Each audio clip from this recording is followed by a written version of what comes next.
जय शिवराय मित्रांनो, मुख्यमंत्री माझी लाडकी बहीण योजनेच्या जुलै महिन्याच्या प्रलंबित असलेल्या हप्त्याच्या प्रतीक्षेत असलेल्या महिला लाभार्थ्यांसाठी एक अतिशय दिलासादायक असा अपडेट आहे। मित्रांनो, राज्य शासनाच्या माध्यमातून जुलै महिन्याचा थकीत असलेला हप्ता वितरित करण्यासाठी निधी उपलब्ध करून देण्यात आलेला आहे। मित्रांनो, 12 तारीख झाली तरी अद्याप ही योजनेचा जीआर न आल्यामुळे हप्ता मिळण्यासाठी उशीर होणार का असा एक प्रश्न निर्माण झालेला होता आणि याच पार्श्वभूमीवरती आता राज्य शासनाच्या माध्यमातून मुख्यमंत्री माझी लाडकी बहीण योजनेसाठी जुलै महिन्याच्या हप्त्याचं वितरण करण्याकरता अनुसूचित जाती प्रवर्गाकरता निधी उपलब्ध करून देण्यासाठी मंजुरी दिलेली आहे।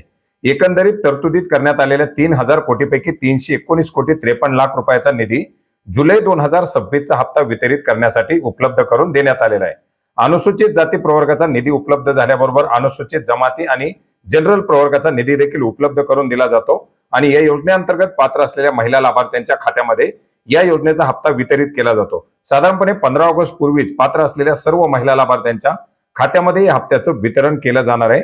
या हप्त्याच्या वितरणाच्या संदर्भातील जे अपडेट येतील ते अपडेट सुद्धा आपण नक्की जाणून घेण्याचा प्रयत्न करणार आहोत। मित्रांनो, हा महत्त्वाचा असा जीआर आपण maharashtra.gov.in या संकेतस्थळावरती पाहू शकता। याची लिंक आपल्याला व्हिडिओच्या डिस्क्रिप्शन बॉक्समध्ये सुद्धा मिळेल। धन्यवाद।